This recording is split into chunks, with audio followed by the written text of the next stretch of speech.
We probably talk about bass trapping more than anything. And that's because it's the foundation. It is the hardest thing to fix. It's the most expensive thing to fix. It's the thing that takes up the most real estate to fix. In what we do, retail acoustics, it's harder than it is when you, as he described, like having these 4-foot rear walls, absorber, bass trap things. We don't have that luxury, but people are still hoping to get that kind of performance.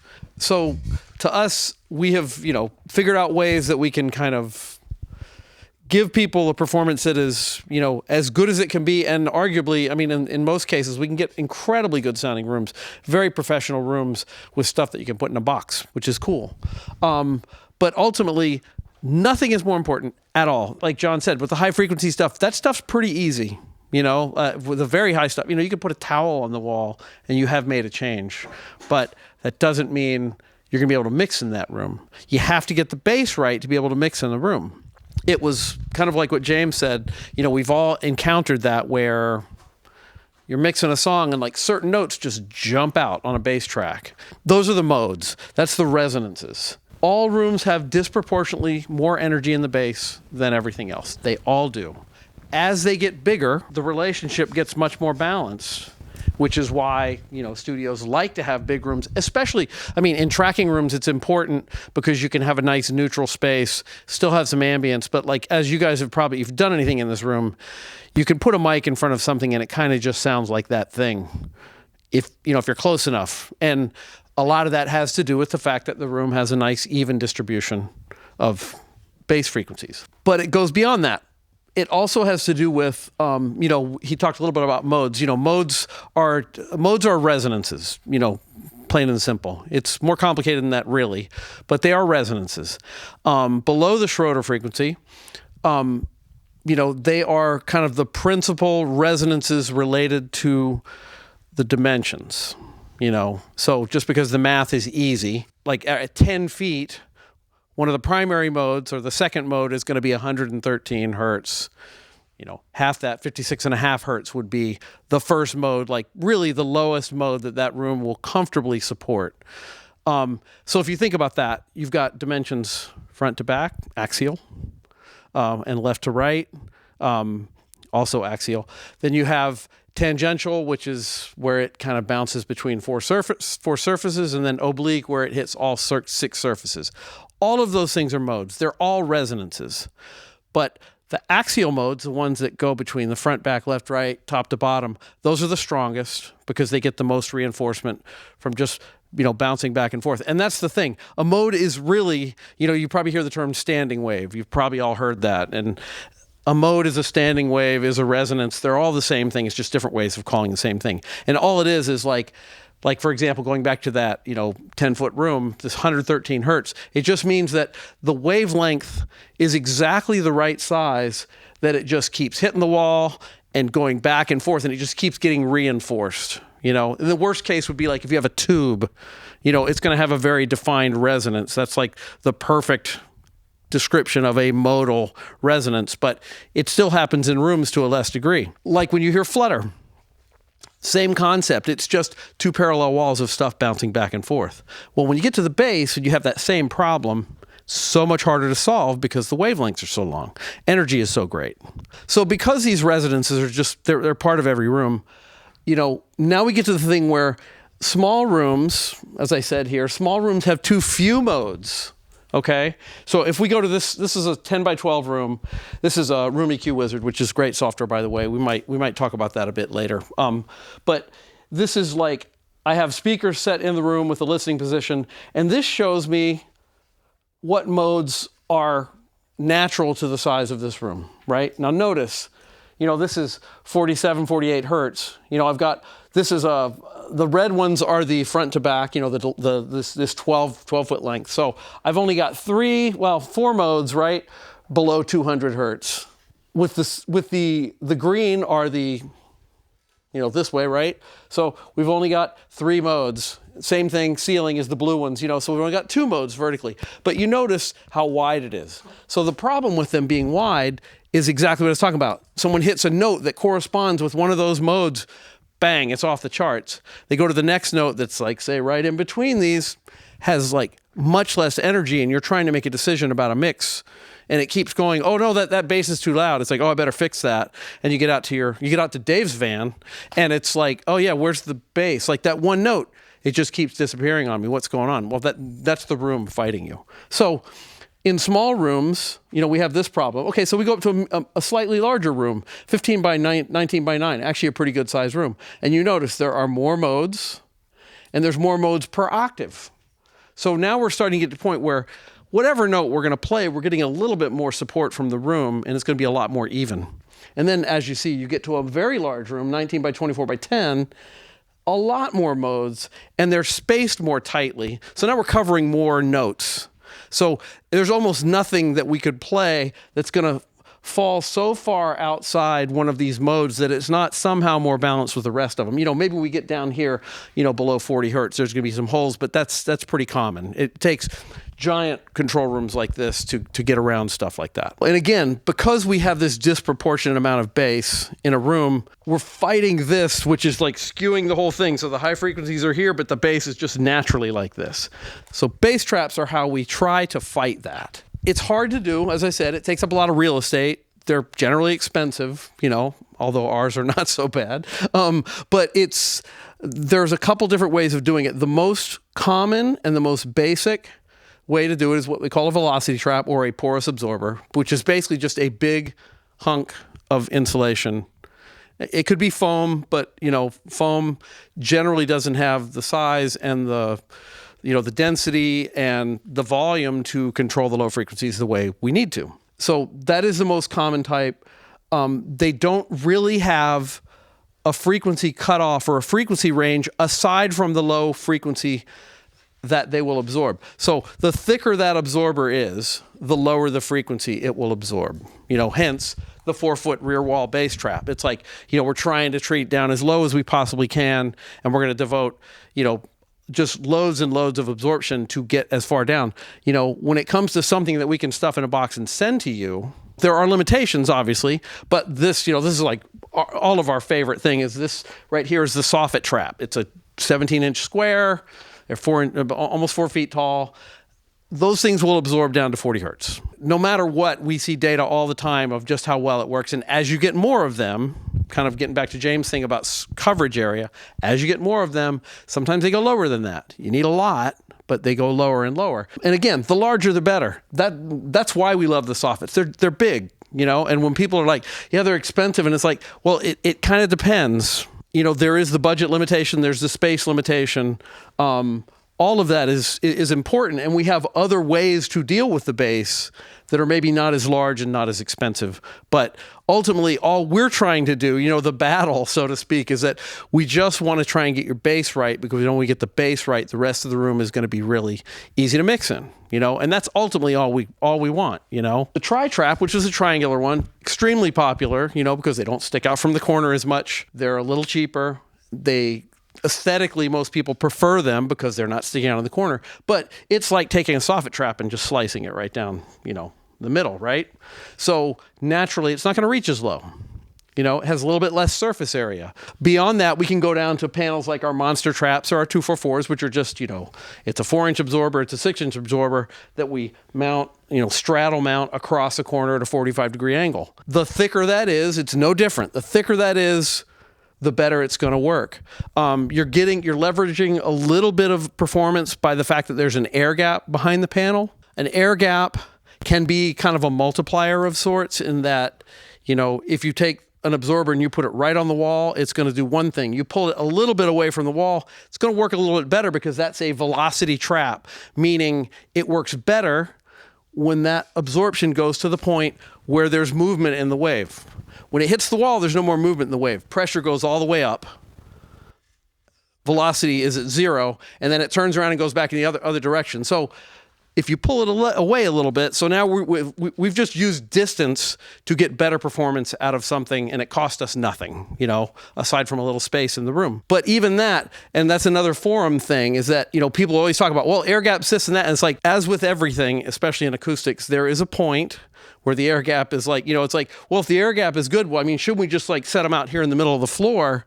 Look at that giant air gap. Well, it doesn't work quite like that. You still have to be somewhere near where the energy is strongest, which is always going to be near the wall.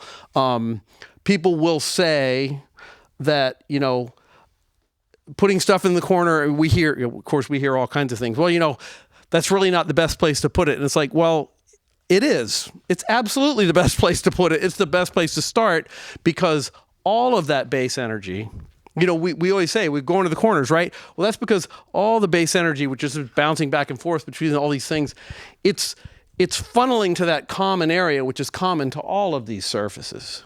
And so if I put a bass trap in that corner, I'm affecting this wall, stuff that's on the floor, stuff that's on the ceiling, especially if it goes all the way to the ceiling. That's like the most efficient way to do it.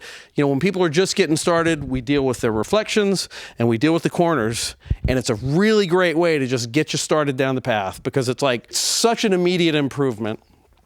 And it was pretty simple. And again, it's a pretty simple device. We try to make them look nice, because you're going to put them in your room. But even if you're crude about it and you just go pile up a bunch of insulation in your corner, it's absolutely going to work. It's kind of foolproof.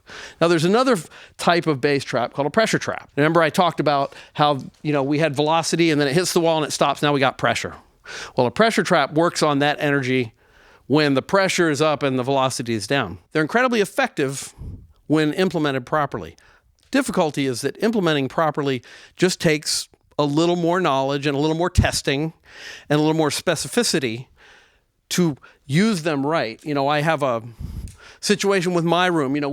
This is called the Scopus trap, which is our membrane trap. It's, 23 inches square, 10 inches deep. And it's got a piece of mass-loaded vinyl inside of it with insulation behind it. We can calculate what frequency that is at based on the depth of the box, how much insulation is in it, and then most importantly, the mass of that membrane.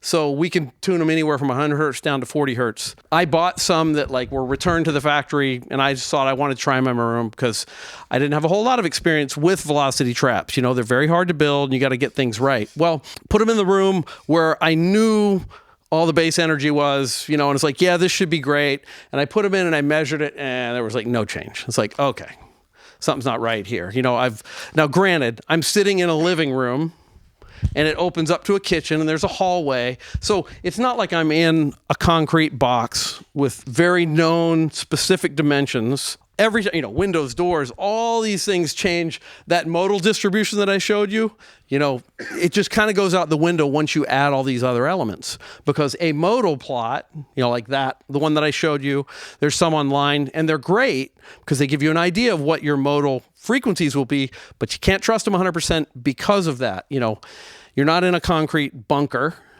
You have openings.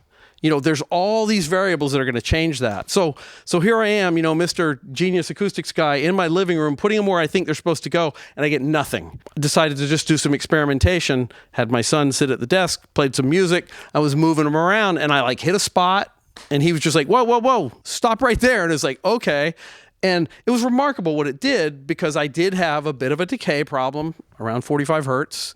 And it tightened the bass up in such a way that I, could not do with any other treatment. But it ended up in a place that was like, well, I would never expect your average consumer to find this. That's kind of the caveat with those, is that they're really fantastic at doing a very specific thing if you have the time and the ability to measure and maybe, interact with someone who knows what they're doing, who can kind of talk you through it. It's not always automatic. And I only say this because, again, it's a forum thing. I guess it's being preemptive that you're always going to see people on forums like, no, you should only use pressure traps for the bass. It's the only way to get the bass right, completely discounting the fact that, we use soffit traps in rooms all over the world and they work amazingly well. And people say, no, porous absorption doesn't work. You got to have pressure traps. Well, you got to have pressure traps if you know where to put them and you've done testing and you know exactly where they're supposed to go. This kind of goes back to the thing about modes. It's like, where do bass traps work best? Well, corners, absolutely. And what these are, this is from one of those online modal calculators, and it just shows you, axial mode. Like I said, that's between two surfaces, right? When it says 1, 0, 0, and don't worry about remembering this because it's not important, but all that means is that's the first mode from the front to back, in this case, front to back dimension. That red and blue, that just shows, this is where the pressure is highest, this is where the energy is the highest. So that's a good place for a bass trap, Same thing, tangential, which is, like I said, it's more like a diagonal thing. If you think about it, kind of hitting that wall, and instead of traveling straight, it's kind of going across the room. You got to think about what's happening. It's not hitting like here and then funneling to the corner. It's actually starting somewhere near the corner, or it's hitting somewhere near the corner. So now you think about your bass traps in the corner. Well, maybe if we made those a little larger, maybe we're going to get some of this tangential stuff too. Now, it's lower in energy than the axial stuff. Axial stuff is the big stuff you want to take care of first. But once you get that under control and you're like, well, it could be better. Well, this is what we're doing. We're going to make these corner trapping devices larger and larger because we're just trying to, get all of it down to a reasonable level to where, again, we can just listen to the music and react. Modes, you can do it. It's very simple math where you just take the dimension and you divide it. Like if it's 10 feet, there's going to be a 10-foot wavelength. That's your axial mode, number one. There's going to be a 5, that's your second one. Then you can go, thirds. So it's 3.3. And then, you can go quarters. That's going to be about, 2.5 feet. All of these. And you can prove this to yourself by just playing tones through a speaker in your room and just walk. And you'll hear one. Oh, there goes another one. Oh, there goes another one. Every few feet, if it's pink noise, you'll hear all of them. But you can say, just as an experiment, you could measure out one length, calculate what the frequency is. I'll just divide it by, if it's in feet, just divide 1130 by the dimension. It's going to tell you what that mode should be. And then play that frequency and then just walk from front to back and you will hear peak, null, all those things.